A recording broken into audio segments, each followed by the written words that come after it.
Hello, everybody. Thank you so much for tuning in to our Zoom about approaching folks about the rat control problems and solutions and in a way that's conversational and not confrontational. So we're really, really happy to have you. My name is Sonia Wadman, and I'm the Executive Director of the Waltham Land Trust. And just two quick words about the Land Trust is that we are Waltham's community environmental nonprofit group. And as you guys know, we care about nature. So we have programs throughout the year, and our next one or our next event is going to be this Thursday because it's the spring equinox. Yay! And we urge everyone to go to the Chateau restaurant on School Street. And if you do, please tell them that you're there for the Waltham Land Trust and to flag your check. And you can also order online, or you can call in an order. So all day and all night, we get 20% of every check that says I'm part or I'm here for the Waltham Wildlife, Waltham Land Trust. And we'd really appreciate that. So that's at the Chateau. That's this Thursday. Another big thing we have happening on Saturday, April 5th is our training for stewards. This fabulous group, Save Waltham Wildlife, the brain trust of it started when our stewards came together and noticed, we learned and we were hearing about the terrible things were happening to the hawks and owls that we see along the river. So the stewards are amazing folks, volunteers. We're having our annual training on April 5th. You get a free lunch and it's from 12 to 4. We would love for you to sign up for this. You can get information at our website, walthamlandtrust.org. Okay, so like I said, Save Waltham Wildlife is an initiative of the Land Trust that was started when MK passed away. And you're going to hear all about it briefly from Alan, who I'm going to turn it over to right now. Alan is one of our leaders of the group. So Alan, tell us what's going on, please. Yeah, so just quickly, because I think a lot of you have heard this before, but this really started with a group of small group of Waltham land stewards, and we all became interested at about the same time in this issue, partly because of the death of MK, who had been born here in Waltham, and other eagles, hawks, owls. The body count was mounting. And so we went to a presentation in Arlington by Laura Kiesel and were inspired. And some of that initial group is here today, and we're part of the small steering committee for Save Waltham Wildlife, and some of us have put Save Waltham Wildlife next to our names. So Linda Gratz and Emily S.Z., Emily Zipek, and Michelle Grisenda has joined us more recently, and of course Sonia on behalf of the Waltham Land Trust, which sponsors Save Waltham Wildlife. And we've been exploring various forms of activism to try to reduce the use of eschars in Waltham in order to save our local wildlife. And we would love to eventually see the use of eschars end altogether, just as DDT did when I was a teenager. You know, it was a struggle, and it was successful, and birds were saved and came back, and now some of the same birds are threatened again. So here we are. And just an invitation as we start out, if you're able, if you're willing to turn on your camera and turn on your video, it would be nice to be able to see everybody, but not required. Just would be a friendly gesture. And we'll be using the chat not to run a kind of parallel conversation, but just to answer some polling type questions that Michelle's going to ask us. So please respect the chat. Also, special welcome to Councillor Kathy Ann Harris, my ward councillor. Great to have a city official here. This shows that this is taken seriously, and we appreciate Councillor Harris's a real commitment to this same cause. Okay, Michelle. Great. Well, welcome everyone. As Alan eloquently said, I'm Michelle Grisenda. I'm one of the members of Save Waltham Wildlife. I also work for the town of Lincoln, where we're starting a Save Lincoln Wildlife. And it's great to see some other people on the call or Zoom that are with other of local advocacy groups. It looks like we have a Save Lowell or Lowell Loves Wildlife, I guess, with us today. And we also have someone with the Save Arlington Wildlife. And it really does take this grassroots effort. So many towns and cities are getting involved with this, and it really will take all of us to help make the difference. So I appreciate you attending tonight. And I do want to make this interactive. I have a series of slides I'm going to share, but we're going to pause and do some polling because talking to people about any sort of concerning issue can make us uncomfortable. So I kind of did a deep dive and sort of thinking about the philosophy of talking with people because it's very hard. In my job as conservation director in Lincoln, I have a lot of confrontation. In fact, I had 3 powerful confrontation conversations today alone. One ended in tears, one ended in someone deflecting in fight or flight, and one just really kind of shut down. And so every day I deal with this, and I actually kind of like confrontation when it's my job, but as a resident and a neighbor, it's different. And I get that. And so I think the thing I want to say first is, it can take some practice. And I really just welcome people to try to be compassionate, try to have a conversation with a neighbor or property owner. And, I'm going to present a ton of resources to you tonight. We're going to send a follow-up email with a Google Doc with clickable links of wonderful flyers that you can bring and share. So don't feel overwhelmed. It's really just to kind of give you a baseline of how do you start that conversation with our neighbors? So I'm going to share my screen. Let's see. Share. All right. And Sonia, you can see the big screen. Awesome.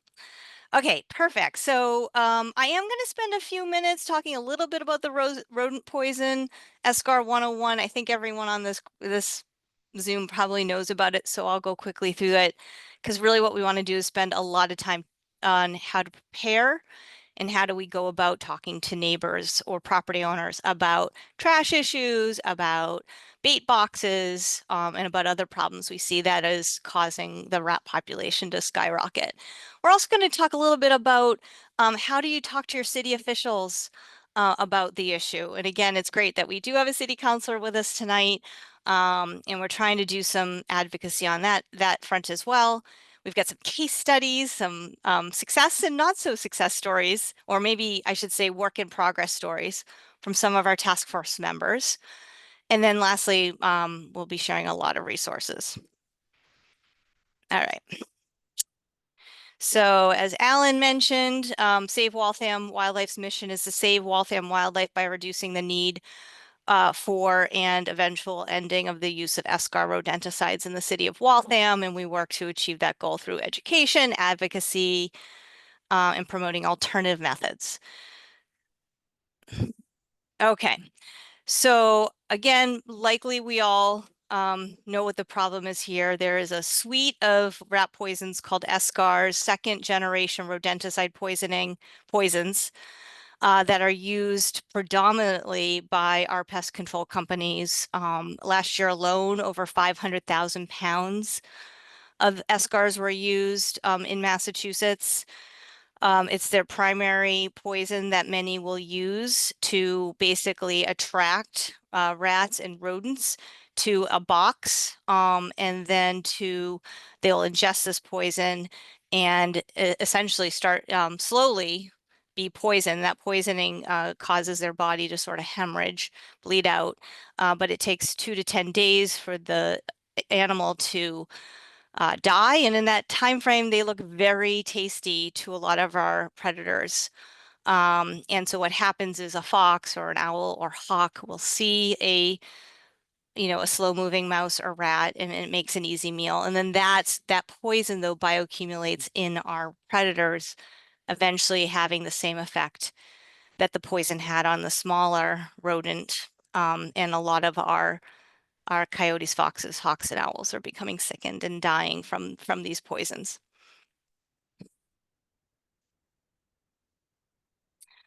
We're going to be talking a lot about the black bait boxes tonight, but that's usually where we see the poison put. Technically speaking, the bait boxes can also have snap traps. It can have other types of poisons in them. There's a number of different poisons that are not good either, but we're going to be mostly focusing on the escars tonight, and the bait boxes. Technically, the escars were banned for retail sale in 2008 due to the dangers it was having. It was sickening and killing children and pets. However, licensed professionals in Massachusetts can still use it. California has banned it. There are some state bills to ban escars in Massachusetts. We really hope to rally around that too. But for now, it really takes this local level to try to encourage homeowners, landowners, neighbors, store owners to switch away from the bad control methods. It's important, and I'll have this in the handout I give you in terms of what are the names of the escars. The four there are the typical names that we see when we talk about escar poisons. Because if you go, you don't, and you might see a label on the bait boxes. It's not required that they label the outdoor bait boxes. It is required if they're an indoor bait box.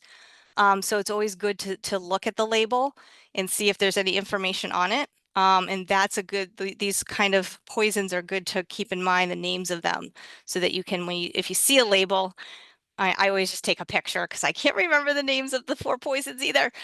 And then I can look at home and see, okay, what are they? And do we know for sure they are one of the poisons? And you'll find them near dumpsters. You'll find them near foundations. I talked to a conservation administrator in Amherst, and someone found them in a field around like hundreds of feet away from a construction site, which is illegal. So we've seen them along the Charles River Path in the past. So it really, once you start looking for bait boxes, unfortunately, it becomes that thing you can't not see, and you start seeing them everywhere. But it's important to kind of understand what could be in it is likely escars, but they could be snap traps. But it's sort of the first indication on there might be poison being used at a particular property. So, interestingly, we focus a lot on seeing those bait boxes, but the reality is the bait box should be the last resort for dealing with the rat problem.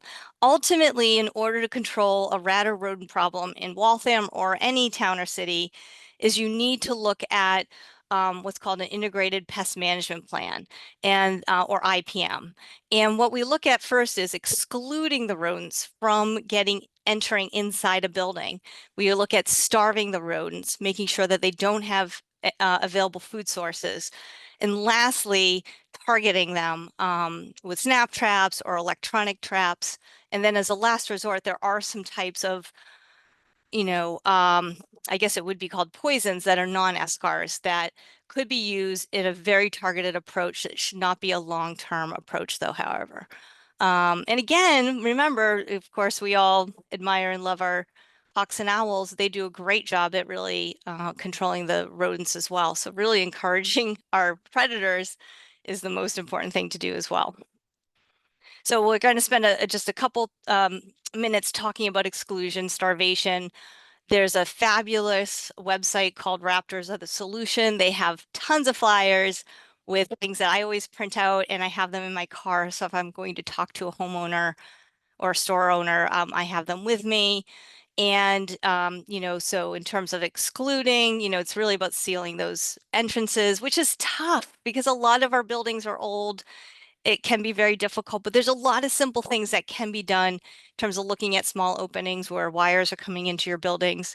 There are experts that really can help with this without, going the poison route. And then monitoring, where there is rodent activity, seeing where you're finding droppings. And so you can try to find where they're entering a building. Starvation, and this is a tough one, right? Because I'm a huge bird lover. I don't have bird feeders out, but I do love sprinkling bird seed during the day. But it is important that we really reduce our food sources for our rats and rodents in the city. Fortunately, the city did invest in some big belly trash containers that we'll see now around Moody Street, and we hope that the rest of the city properties throughout the coming year will start to see very well sealed and lidded trash containers. That is a key to really reducing the rat problem. I'm sure we've all seen open trash containers around the city and every city. And that's the challenge, is when you have an open food source, rodents and rats just have ample supply to eat and ultimately breed and increase the population. So really having those sealed lidded containers, both in dumpsters and trash containers, are really going to be a key to reducing the rat problem. And then lastly, if there are still targeted rodent issues, there are options that people or stores or pest control companies can use instead of using the SCARs. So we did talk about snap traps. You can outfit your bait box with little snap traps inside to catch rats or rodents.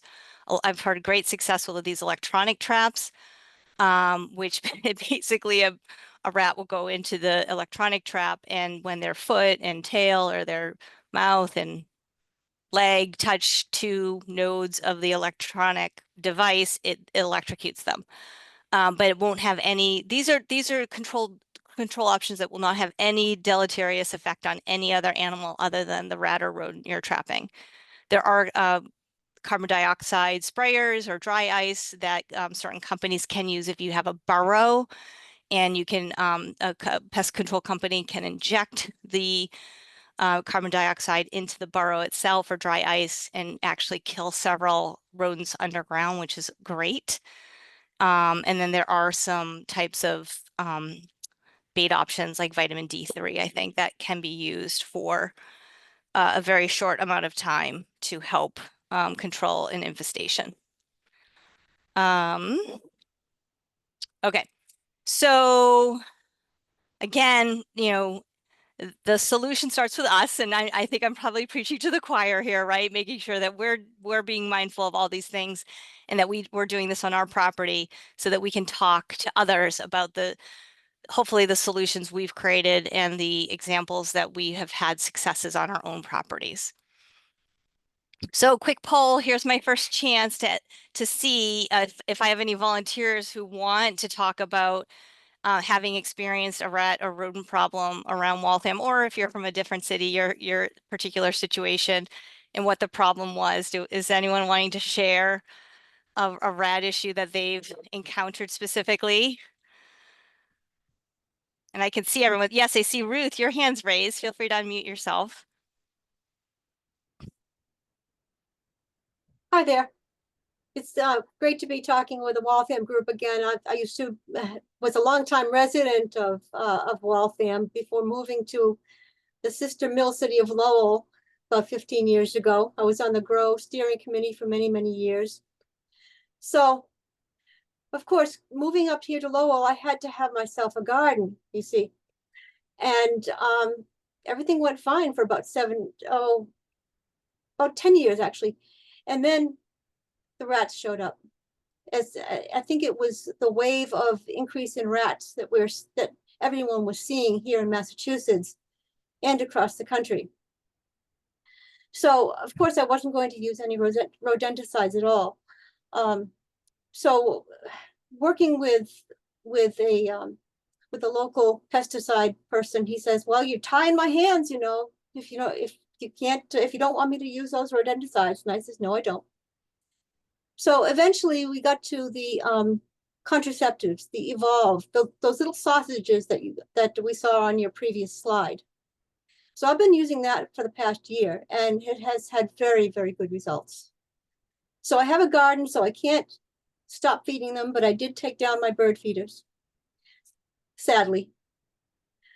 But the good news also for the city of Lowell is a month ago, due to a motion presented by one of our city councilors, actually, and followed up and supported by Lowell Loves Wildlife, of which I have a sort of a periphery member of that group. So the motion was passed, and to ban SCARs on city properties. Of course, they can't do it. They can't control what people do on their own properties. That's going to take one of the state initiatives to do so. So that's kind of where we are at here in Lowell. And so I happened to see this event. I forget whether it was through an email, because I still have connections in Waltham, or whether it was Facebook. So I wanted to check in and get some more tips on, yes, talking with the neighbors, Thank you, because Ruth. those are the That's hardest conversations to have. totally. Do we have one other example of seeing a rodent issue or what the problem was before we move on? I know we've probably all seen a lot of overflowing dumpsters, and I know sometimes driving home at night, I've seen the rats crossing the road. You know, it's definitely an issue that we've had. Kathy Ann. Hi, thank you for organizing this and for inviting me and having this forum. I think it's really critical to talk about problems, but also solutions. And you know, I have experienced rodents and rats coming onto my property, and it's very unnerving. I will just say that. I've never had them inside the house, but definitely kind of started my journey looking into this is when it was, you know, in on my property and in the neighborhood. And I agree with Ruth, it just happens all of a sudden. And we're not far from 3 or 4 dumpsters that are food sources, both at convenience stores, small businesses, and restaurants. So the steps that I took were similar to what you had. I did not want to use any sort of poison because I just didn't want unintended consequences. And you know, so I started looking into contrapest. And contrapest really does a good job of educating you, you know, kind of how the life cycle of a rat happens. And I found, you know, that in talking to even other city councilors that they had similar problems, and that I took care of my own property, installed contrapest, saw it be effective, you know, because they weren't coming onto the property, they were going around the trash cans and you know, taking that back. And I noticed less and less over time. I've always kept my trash lidded, but it brought back to me kind of like, wait a minute, this is working here, why not bring it forward to the council? So we were able to get the city through the health department, working with the mayor, to, similar to what happened in Lowell, Ruth, no longer use rodenticide on city property, which I think was a big step. And then using the birth control methods, that's now part of the city budget. It's now an input and output to the health department budget. And then you know, advancing forward on enforcing the trash ordinance, which says you have to have all your trash in a lidded barrel. And then moving now into this dumpster ordinance where we manage the food sources. But I agree with what Michelle's presenting here and what's been said, that, you know, you want to make sure your property doesn't make for a nice home for any of that. And then you want to manage the food sources. And it seems like common sense, but I think we've been ingrained with wanting to use a quick fix instead of long-term solutions. And so that's been my experience, both at my own home and in the council. And, you know, I appreciate you doing this and having these dialogues. Thank you, Kathy, and what a great summary of what Waltham's currently doing, and also another success story on a property, which we all need to hear and learn lessons learned so that we're all not reinventing the wheel here. So those are fabulous. So moving on to spotting the problem, I think we just already spoke a little bit about, you know, this is the reality that we're seeing around town, whether it's a black bait box and at someone's foundation that we see and wonder what's in it, the overflowing trash, the dumpsters, either open or overflowing. These are all just mediums. Well, the trash is the medium for rats to increase their population. The bait boxes, of course, is that quote unquote quick fix that a lot of property owners call the pest control companies to put out, thinking it's going to be a quick fix. And so, you know, again, when we start opening our eyes and seeing this, it sort of gives us a segue into, okay, who do we want to approach and how do we move forward? And so I always, of course, with phones, it's so easy, right? You can just take a picture of like one of these things, document. I open Google Street Maps and or Google Maps and screenshot that. So I know where I am, what I saw. And then when I come home, I put them onto my drive so I can start to prioritize where we want to focus our attention. Okay, so it is important for us to understand, what do the current city regulations say about the rodent situation. And we are fortunate that in February, the Waltham Times did a wonderful article and they interviewed one of the Board of Health or the health department staff people. And they went into a lot of great information that's available to city residents. So they do have a way to report rodent sightings. You know, there's a quick little form you fill out. And then it says right on the Board of Health website, any resident with a rodent concern or about improperly stored trash can call the health department. So they're a resource for city residents so that they can help guide folks if you see a situation. And you know, regarding trash, the website says all household trash must be placed in a trash bag and placed in a barrel with a lid fully closed. And that they can enforce, you know, warnings and fines if it becomes a major issue. So again, it's good to know this because you might, you know, have a situation where you don't know the property owner or you've tried to approach them and it hasn't been successful. There are some city resources for us to use. And I actually reached out to the health department today. I just wanted to introduce myself and just learn more about sort of what are the challenges they're facing. Where can Save Waltham Wildlife help them? Are there some resources we can share with them?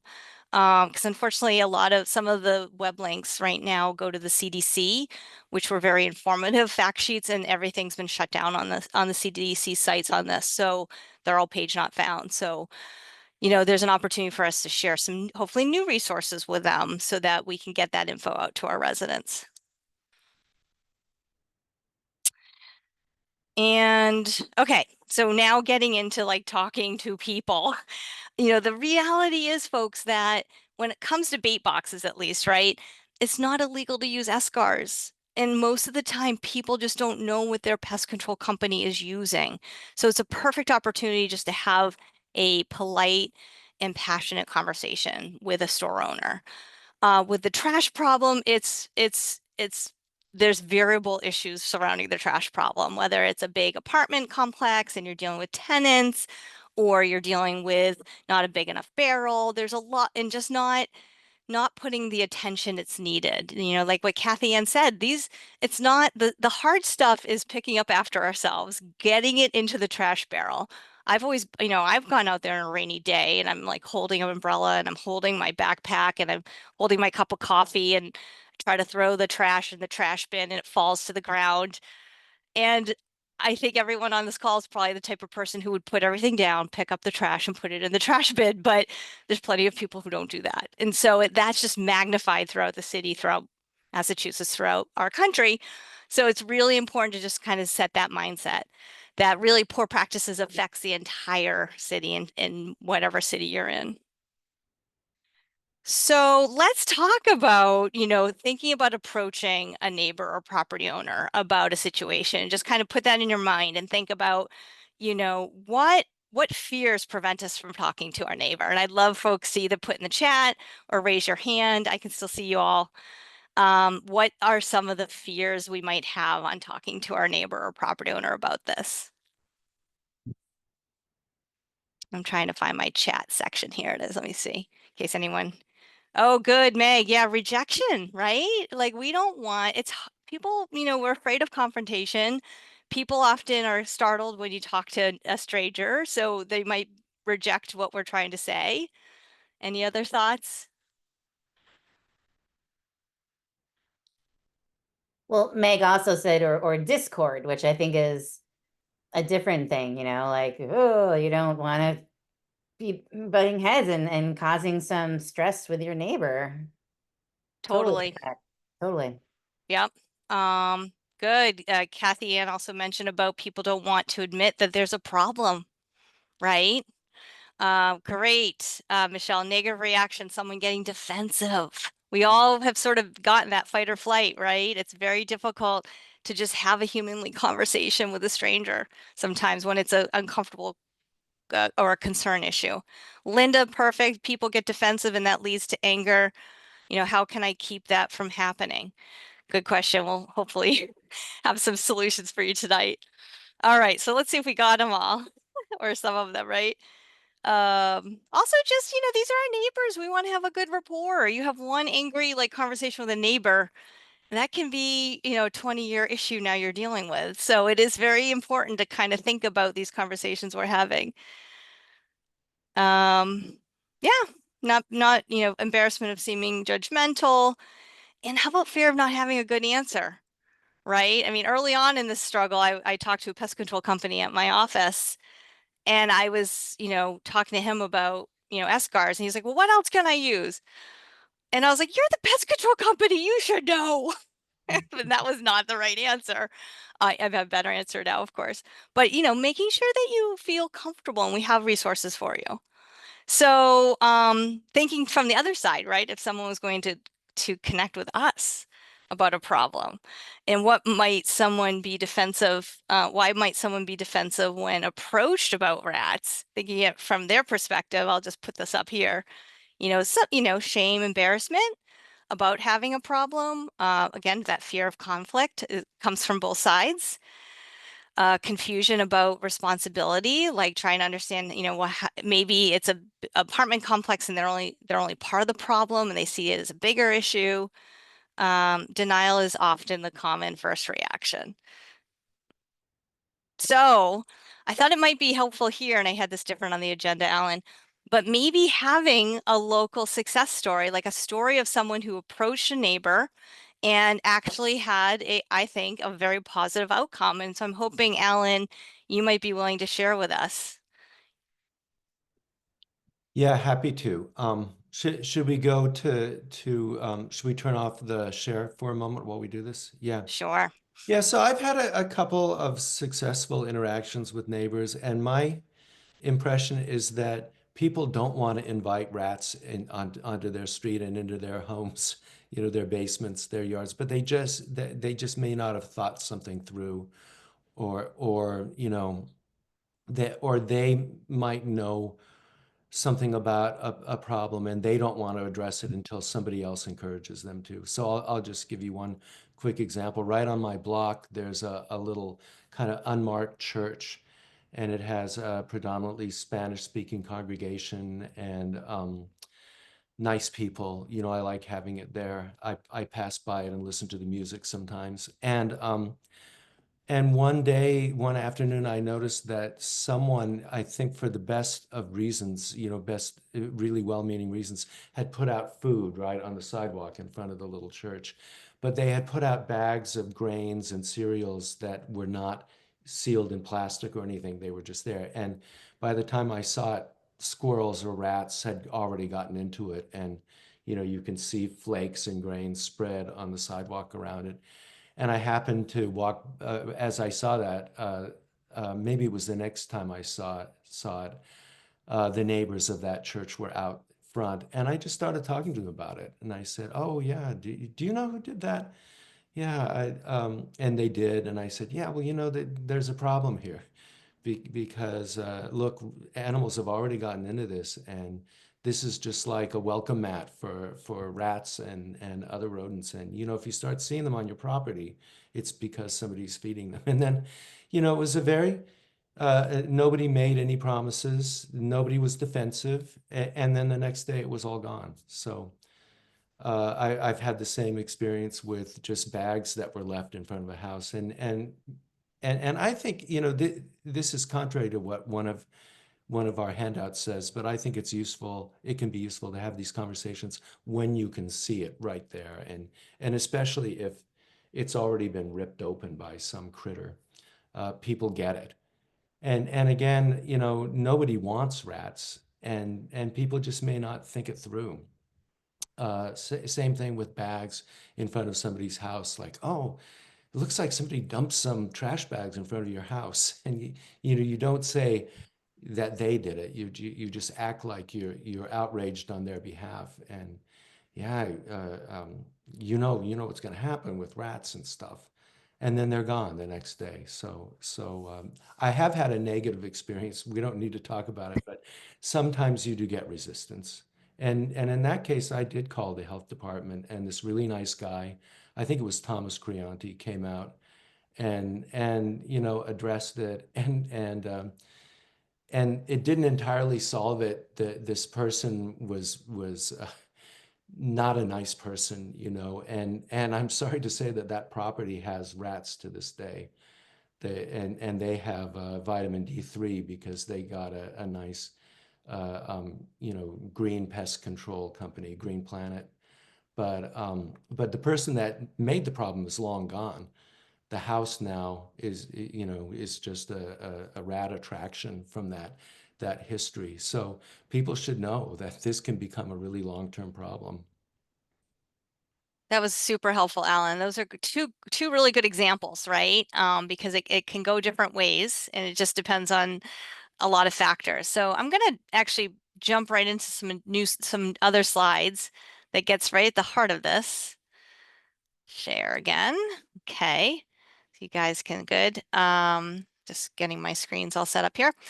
So we're all here tonight because we hope that we will feel motivated and passionate enough to actually approach a store owner, a neighbor, and we want to help you with gathering resources, choosing your communication method, and giving you some quote unquote simple tips and tricks, right? But ultimately, this is a very hard thing to do. But we're committed to eliminating and reducing eschars in our cities. It's a really essential approach that we move this way, or at least even if we want to just reduce the rat population, we got to deal with the trash issue. All right, so let's first talk about approach strategies. I saw a Zoom, which is recorded on the Mass Audubon Rescue Raptors website. That was Jody Sylvester, who gave a phenomenal talk in January about this exact same topic. And in fact, I took a lot of her notes and used it in my presentation tonight. And I just loved one of the words they used for this was about be professional, polite, and persistent. Because again, when we're dealing with eschar issues, it's not illegal, you know, so it really is important to really that we see ourselves as educators and hopefully providing outreach. You know, with a trash problem, there might be violations involved too, but we want to come compassionately to this topic and see how we can help our neighbors become, you know, better stewards of their trash. So timing matters, you know, a lot of these things, like when I wrote them down, I'm like, of course we know this, but you know, timing matters. I had a situation with Panera bread. I get so frustrated. I get takeout all the time. I always say, don't give me plastic silverware. They always put the plasticware in there. And I absolutely go bananas every time.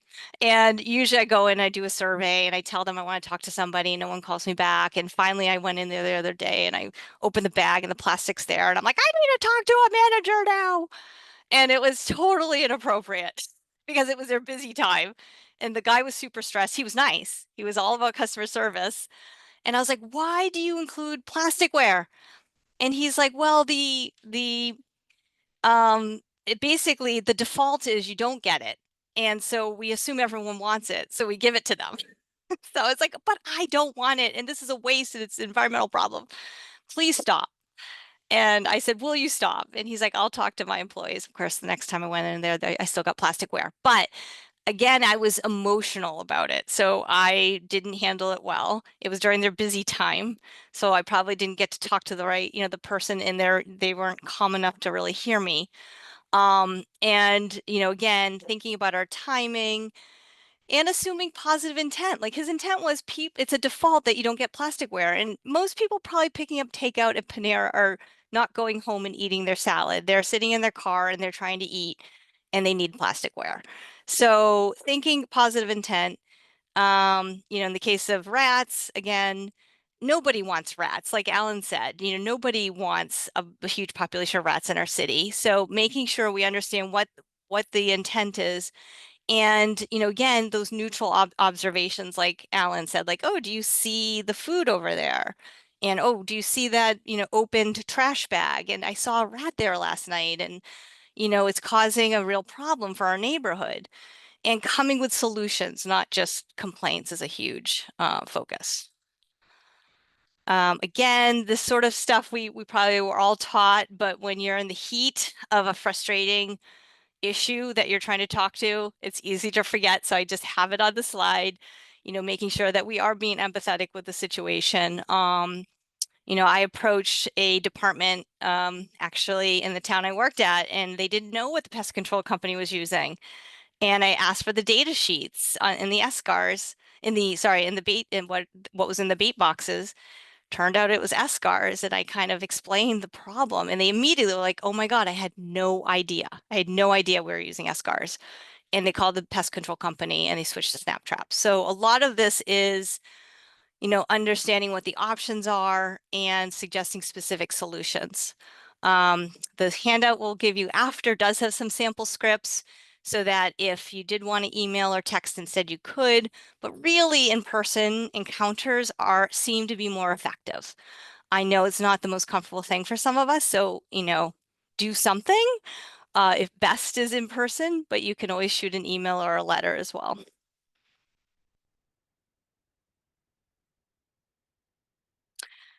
So some outreach strategies specifically for store owners with trash problems or bait box inquiry. Like we said, of course, meeting in person is best. Bringing flyers. Again, I mentioned this Raptors Are the Solution website. They have awesome flyers. There's a particular one for restaurants. So wouldn't it be great if maybe some of us gathered together and we decided to approach some of the Moody Street restaurants perhaps and see if this might be something that we could provide them and they can share with their employees? Because again, we all love our restaurants in Waltham, and they are trying really hard to survive financially. And likely you have a employee who is required at night to go out and put the trash in the bin. And again, it's easy for that not to fully get in the bin or shutting the lid. And that's where we can sort of, I think, help provide some assistance with some solutions. And, if you are going in person to a store, it is important to ask permission to discuss, right? Again, they might be super busy, even though it's an off time of day, they might have like some accounting information they need to get out the door by a certain time. So asking, like, do you have a few minutes to discuss something I noticed? Is, I think, a good way to start a conversation. I know Jody Sylvester has a great suggestion when calling. Like sometimes you have a big company, you just have a big main number. You can just be like, I found a problem, or I see a problem with your building. Can you please call me at this number? And that don't reference the rat problem, but just say like, I see a situation that needs your attention and please call me back. And that usually will get you a call back, which is helpful. And recognizing their need for pest control. Again, they're doing this to protect us, right? They don't want rats and rodents in a food establishment or in a supermarket. So appreciating the fact that they're taking steps to address the issues and then offering some advice or suggestions on what they can do differently. So we talked a little bit about, remember, our fears again. The reality is that we're not always going to have success here, like Alan had mentioned too. People sometimes get highly emotional. If someone's highly emotional, you can acknowledge those feelings and offer to speak about it later. Like it's totally fine. Like, you know what?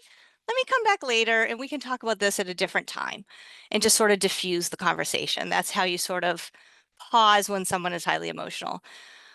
Someone might blame a different neighbor, so they might redirect to general principles, or you could try to redirect to general principles, or you could see if maybe you could help spread the word. If they say, well, my neighbor's doing it too, you could say, well, actually, let me send some flyers to your neighbor too then.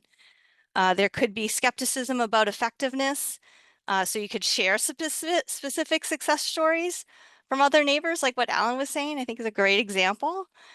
And there might be some concern over costs. The one thing I don't know as much about, but oftentimes pest control companies are using SCARs because it's checked monthly. And if you switch to snap traps, it might have to be checked twice a month. And so there may be an added cost to this, and that's something to acknowledge.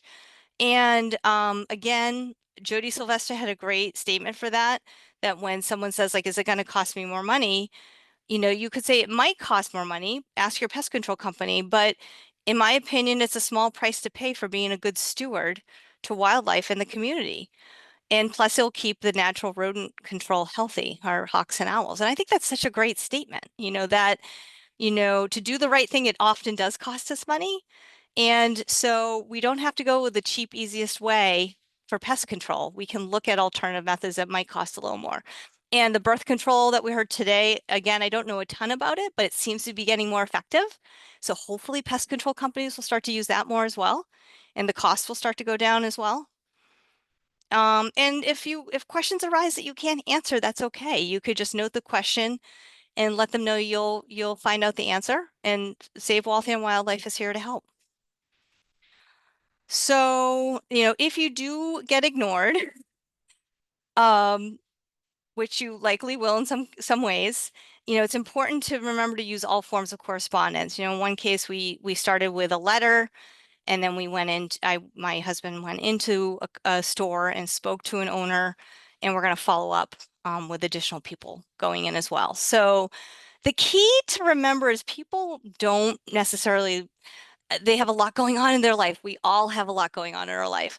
So it's really important. And what I really want us all to commit to, and I need to do this too, is like if we choose a neighbor, choose a property, and we ask for some change and they're going to consider it to, or we don't hear back, like to check back, like put a tickler in your calendar in 2 weeks, in a month, and just circle back and be like, hey, I never heard from you and I wanted to check in. I think that's a real critical point.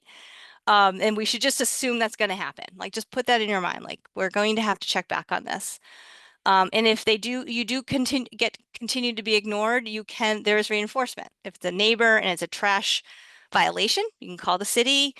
There's us. We're all here to help. So if you go into a store and they seem to be ignoring you, what I'm hoping to do is I have a Google form or a Google sheet set up where we can all sort of collaborate on certain stores or apartment complexes. And maybe we can each take turns kind of going in so they hear it from multiple people in a compassionate, empathetic way. I see a hand up. Michelle. Hi there, I'm Michelle from the Beaverbrook neighborhood. One of the things that I'm thinking about is, the follow-up questions I might get if I were to talk to somebody about this. And you mentioned cost as one of those things. But I'm thinking about effectiveness. How long does it take some of these things to work? So I don't know if we're going to get into that level of detail, but something like the contraceptive approach, right? For if people have rats in their home or in their, in their yard, they probably want it to work pretty quickly. So just in terms of how quickly a bait box might work versus contraception, I'd be interested to know more about that. Yeah, let's pause on that just for a moment because I'm sensitive to time. There's only 7 minutes left, but I'll stay on and we can chat a bit about that. And I think that's a really good, useful tool that we can learn more about for sure. So then just follow up again, making sure that after we talk to our neighbor or store owner, thanking them for listening regardless of their response. Offer assistance. Again, if it is a neighbor issue, you could always offer flyers to other neighbors. If it's a small trash bin, you could hopefully suggest, well, Home Depot has a 96-gallon trash barrel. Maybe your tenants need a bigger trash bin to hold all of the trash. And then checking in after change was made, acknowledging that there's an improvement, like Alan mentioned, that, he did see a lessening of rats in certain situations that he had success with. And yeah, sharing that successful result is super important. I mentioned briefly in the follow-up information, we're going to send you just a little Google sheet. So if you felt like you wanted to kind of take on a property and you wanted us to know about it, because we all right now, initially, we don't all want to go at McDonald's, but there's so many large apartment complexes. Save Waltham Wildlife actually is starting to do some university outreach, and I've added that since this screenshot onto our sheet. So we want to make sure we're collaborating on what we're doing. And so, it might even make sense for some of you, the Waltham folks, if you did want to reach out to Save Waltham Wildlife to let us know or add your information to the sheet we'll share. And then just a couple more slides about different kind of outreach. Kathy Ann gave us a great review of the stuff that the city council and the city officials are doing in Waltham. And there's more that can be done. There's a trash dumpster ordinance that's being reviewed by city council. It's really important that us city residents reach out to our city officials, our city councilors, and let them know that we urge them to pass a dumpster ordinance. I think that's going to be key so that we can start to actually have some enforcement from city officials to inspect dumpsters, to be able to enforce if there are dumpster violations, and to understand who has dumpsters in the city. So that's going to be a really big and important ask of our city officials. Also, some cities will provide lidded trash barrels to their residents who don't have it. Currently, I don't think there's funding for Waltham city officials to provide for free lidded trash barrels. That certainly was something I think the mayor had initially said during her campaign that there was going to be a pilot program. Regardless, it would be so important, I think, for the city to provide funding so that there are some lidded trash containers that can be given to residents who cannot afford a new trash barrel. And also just thanking the city officials for regulating and enforcing the trash regulations. And I have a little slide here on how to find your city councilor. It's on the website. That'll be part of the Google document we send you as well. And call to action. So this is my second to last slide. This is my hope. I'm hoping everyone on this call will choose one of these things. And I'd love to see maybe in the chat if anyone feels like they're ready to volunteer to take on one of these action steps after tonight. Feel free to chat out what you're hoping, what you feel committed to doing. I'd love to see if anyone is willing to put their name out.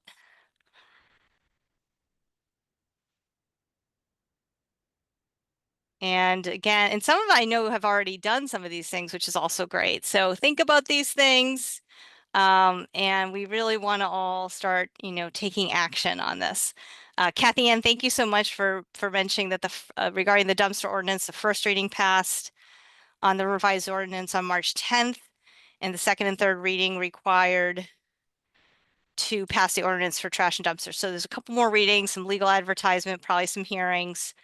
So thank you, Kathy Ann. And I think Save Waltham Wildlife is eagerly watching and waiting to, participate if needed. So thank you for that. Okay, so then my last slide before I stop sharing, I can see your faces. Of course, thank you for attending. We'll send you a follow-up email with all this information in writing. I have the slide, I'll have the slide deck as well.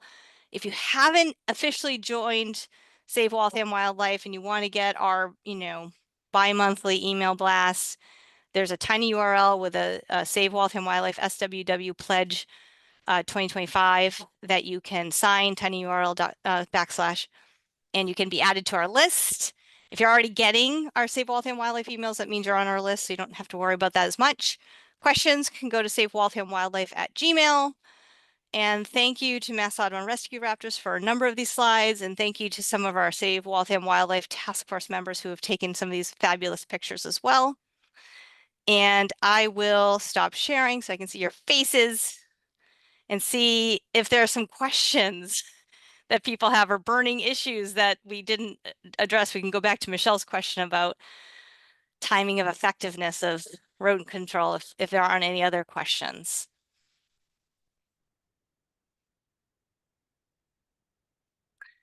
Linda. I just wanted to mention one other thing that could come up in the discussion if people talk about having rats in their home. And that's where the expense does come in. We had a lot of mice, and we had a dead animal underneath a kind of a crawl space, and we took quotes on having how to protect the perimeter of the house. So that is kind of a huge cost in the rodent control if it comes up. It might be something we could look into to also try to help people navigate that aspect of rodent control when they see them in their homes, because that's when people really flip out and just killed, I don't care, however. So anyway, I just wanted to put that out there. Thank you. My own experiences, I do use in the autumn, I will get mice, and I use the electrocutioner, and it works really well. It just there's no blood, no mess, and it's instant. They just look like they've gone to sleep, and I'm very happy with it. Yeah, but we're talking about exclusion where we actually did put in screening. You have to dig, and we've done it works, and that works really great. So, but that is, it's expensive, but it gives you more peace of mind, and it does work. And I know another excusing method that I just learned about on Saturday. You can actually use steel wool, and this you can do yourself, and then you can buy the spray foam insulation, and you mix the steel wool with this spray foam insulation. And that's a lot more cost effective than, you know, having to go with heavy tin or anything. Definitely. And we are starting, I think Save Waltham Wildlife is starting a contractors list. So we're trying to gather if anyone has a good contractor they've used either for environmental pest control or excluding pests. We're trying to gather some local contractors that we can sort of, let people know about, because that's a good resource that folks will want to, I think, hear about too. Sonia. Thanks. I wanted to share a comment from Diana Young, who's a Waltham Land Trust board member. Her hairdresser has having great success using something, a trap that she can then get rid of the dead mouse from, called Cat with a K Sense tunnel traps. They're $10 a trap on Amazon. Not available to get them at Home Depot, unfortunately. So you got to get them at Amazon. But the reusable rat traps kill the rodent as soon as it starts to eat the bait. The dead rats are easily ejected so the traps can be used again. She told me they weren't available, blah, blah, blah. But she's never had to touch a dead rat. She just ejects them into a plastic bag, sets them up. She got 5 rats from 6 traps in the first week. And she's like never had to deal with it with a dead rat. So Cat Sense Tunnel Trap. $10. That sounds pretty good. Yeah, and it's not do we know what bait they use to attract it must, it's not escargot. No, yeah, it's not an escargot thing. No, I think it's, yeah, I don't know. I'm not sure. Okay, so we can look into that. That's very, Cat Sense Tunnel Trap. okay. That's good to know about. Yeah, I see cat scent. Oh, cat was with a K. Cat with the K. Love it. Other thoughts? It's right at 8, so I'm mindful of people's time, but any other final thoughts before we leave tonight? I just wanted to say quickly, kind of in relation to the question that Michelle raised about, well, how fast do these things work? That just to point out that the poisons don't really work that well, or they wouldn't be coming back every month, month after month after month. They kill some rats, but the rats keep breeding and they surge back. So it's not as though that's a great solution and that's gonna take care of your rat problem. But you've basically just signed up for, a decade or more of paying these people to keep coming back with more and more poison. That's a great thing to bring back, Alan. I'm glad you did, because it is true that I think the reason the escarts are being used so much is it's like a monthly contract and people sign on to it and they just come back month after month. Whereas really, again, that sort of trapping mechanism in the integrated pest management approach should be the last resort. It really should be exclusion, starvation. And then if you have an infestation, we just heard great success stories today about the birth control, electronic snap traps, this cat sense, and if you do need to call a pest control company, it could be for a very small time period to do snap traps and bait boxes. But they are looking for you to sign a monthly contract and they just keep coming back. They're even finding out that some rats are becoming aware of the smell of the escar baits now, and they're actually resistant to it. And so it's just a matter of time that, escars are just not that are becoming less and less effective. And they're having such a huge toll on our predators. So the pest control companies have to come up with other solutions. And I think the more advocacy and campaigning and resistance to this type of poison, hopefully the more that they will commit to coming up with alternatives that are safer. Also, I wanted to mention for exclusion too, I try to keep all my foodstuffs in jars and tin. They will chew through plastic. So starvation, whether it's in the house or outside the house, is really key. Very good point, Emily. Yes.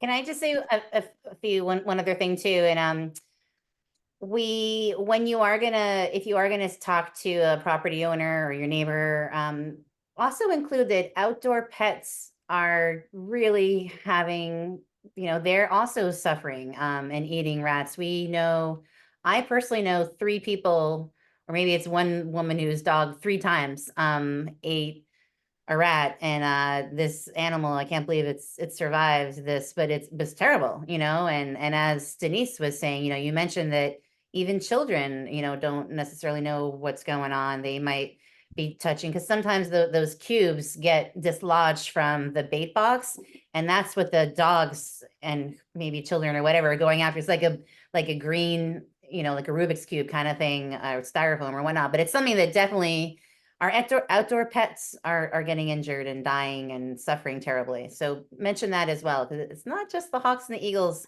but your pet, your beloved pet. That's Yeah, a good point. Yeah, 2 dogs in Reading have died, and a dog in Worcester has died, and those were just ones that were mentioned on the news. We don't know how many other have died that haven't been mentioned. I'm wondering if we should wind down because we're Yeah. over time. Yep. All right, I'll turn it back to Thank you, you, Sonia. everybody. Yeah, okay. Well, thanks so much, everyone, for tuning in. I really appreciate it. And feel free, Michelle, to reach out to Save Waltham Wildlife at Gmail if we don't get back to you with some more ideas about what costs are or how long things take. So we need to do a little bit more research on our part, but we'll let you know. But all of you, please reach out. Alan is the man who is in charge of the Save Waltham Wildlife at gmail.com. Whatever. So he'll respond or he'll talk to us. So please reach out to that. Thank you so much. And of course, you can always reach out to me. I think a lot of you have my email addresses, so you can just reach out to me as well.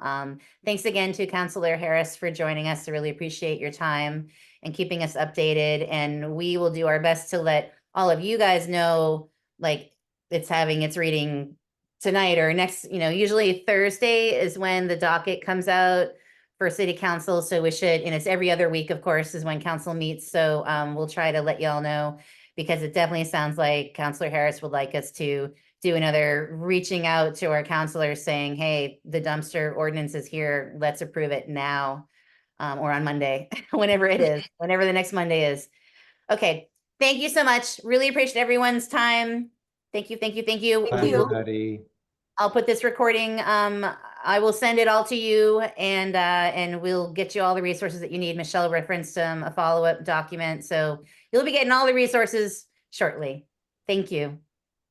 Have good nights. All right, and I'm going to stop the recording.